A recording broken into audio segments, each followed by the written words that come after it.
Bueno, vamos a ver un problema de arquitectura. Se desarrolla un sistema para gestionar a los profesores de una academia y los alumnos que tienen asociados. La academia está en proceso de fuerte expansión por todo el territorio nacional, pero aún no cuenta con sistemas informáticos. Tras una prospección de las expectativas de la academia, se espera que esta expansión requiera el manejo de una gran cantidad de datos que continuarán creciendo en los próximos meses, acompañado de la expansión territorial de la academia. Con el objetivo de probar si la empresa de desarrollo de software dará un buen servicio en el desarrollo del sistema de gestión, crucial para la expansión de la empresa, se les propone que implementen un pequeño prototipo que después se irá ampliando para satisfacer todas las necesidades. Si quedan satisfechos, para manejar solo profesores y alumnos. Estos serían los datos que habría que manejar y para ello nos piden que hagamos los siguientes apartados.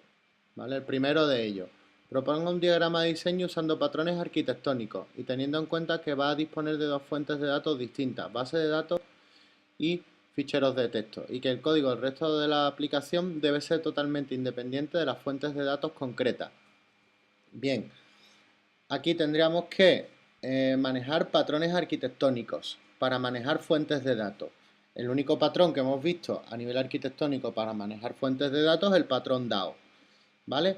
Me dicen también que debe ser totalmente independiente de las fuentes de datos concretas, del resto de la aplicación. Entonces, para ello tenemos dos cosas. Tendremos que crear los objetos para conectarnos a esas fuentes de datos. Es decir, hay que desacoplarse en la creación y tendremos que usar esos objetos de fuentes de datos. ¿Vale? Entonces, si os fijáis, vamos a necesitar una fábrica y el patrón arquitectónico DAO. Tenemos dos fuentes de datos distintas. Entonces, si recordáis, el DAO permitía que nosotros definiéramos la fuente de datos. En este caso, pues vamos a necesitar dos fuentes de datos.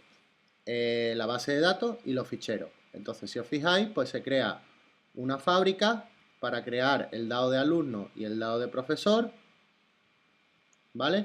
Y esa fábrica pues tiene dos implementaciones concretas, una para DAO Factory y otra para, para file, para ficheros y otra para base de datos.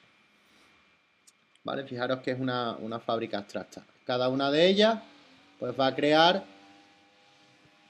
los objetos correspondientes para el DAO y el alumno correspondiente. Entonces en el DAO, si os fijáis, pues tenemos la interfaz del DAO para alumno y la interfaz del DAO para profesor, con sus creates, deletes, updates, etcétera, y dos implementaciones de ese DAO. La implementación para ficheros y la implementación para base de datos. ¿Vale? Entonces, si os fijáis, la fábrica llama en creación a esos objetos, ¿vale? Crearía tanto el alumno como el DAO correspondiente, y la de base de datos pues crearía los mismos elementos pero con los DAOs de base de datos y los objetos correspondientes, ¿vale? Entonces bueno, yo creo que no debe haber demasiada duda aquí. Bien, más cosas.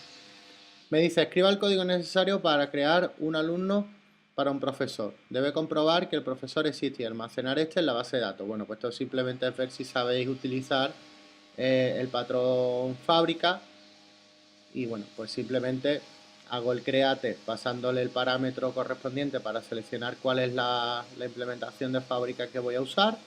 Por ejemplo, base de datos. Obtenemos desde esa fábrica, obtenemos los objetos DAO para alumno y profesor. Hacemos un find para profesor, comprobamos que no es nulo y le añadimos el alumno. O sea, creamos un objeto de tipo alumno, hacemos el add de alumno a ese profesor, ¿vale? Hacemos el create y hacemos el usdate. Es relativamente sencillo. Bien, dadas las expectativas del proyecto, su jefe plantea las siguientes cuestiones. Dado el crecimiento del modelo de negocio en el futuro hasta un nivel de complejidad alto, ¿qué modelo de estructuración de lógica elegiría? Recordad que había tres modelos. Estaba el Domain Model, estructurado como diagrama de clase, Table Modules, estructurada imitando la estructura de la base de datos, o Transaction Script. ¿Vale? Entonces aquí pues justificamos la respuesta. Esto era la evolución, la gráfica que vimos en teoría de la evolución que iban a tener cada uno de esos modelos, y como nos dicen que la complejidad va a ser alta, pues el modelo que mejor se nos va a comportar sería Domain Model. Entonces, dado que lo que se plantea es un prototipo, podríamos hacerlo con Transaction Script en caso de que el tamaño y complejidad lo permitiera de ese prototipo. Sería más rentable, pero habría que tener en cuenta que lo tendremos que tirar cuando avancemos. Si lo que se quiere es continuar con el desarrollo después, es decir, si me dicen que probablemente esta primera prueba que me ha puesto la empresa va a ir adelante, pues entonces sí que podríamos apostar por Domain Model, puesto que así no tendremos que tirar código a futuro, ¿vale? Y los costes van a ser menores que si lo hacemos con tables módulos. Y en caso de que no encajaran los tiempos, pues deberíamos intentar renegociar los plazos y las fases del proyecto. Bien, vamos a suponer que tenemos dos entornos de desarrollo, uno muy productivo con modelo table módulo y otro menos productivo con modelo domain model. Se avanza más lentamente. Es posible que el proyecto completo cuente con unos plazos muy ajustados. ¿Cambiaría de la decisión anterior? ¿Qué factores debemos tener en cuenta para determinar la tecnología y el modelo a utilizar? A ver, para los factores que hay que tener en cuenta serían la tecnología que controlamos, que tenemos, es decir, la tecnología en la que el equipo tiene experiencia en su desarrollo. Es decir, que si, por ejemplo, mi equipo no tiene experiencia en tables módulos, pues probablemente casi que sea más rentable tirar por domain model, aunque a largo plazo sea más, o a corto plazo, perdón, sea más lento. La capacidad de negociación con el cliente. Si podemos negociar con el cliente, por ejemplo, extender un poco el plazo, ir a un domain model, pues nos podría encajar.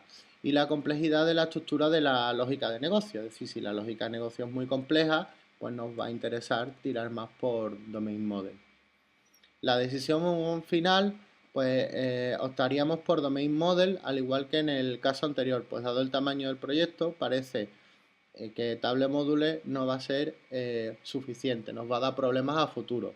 Aún así, si el cliente asume el coste de construir un prototipo, podríamos hacerlo con Transaction Script, después tirarlo y pasar a Domain Model, ¿vale?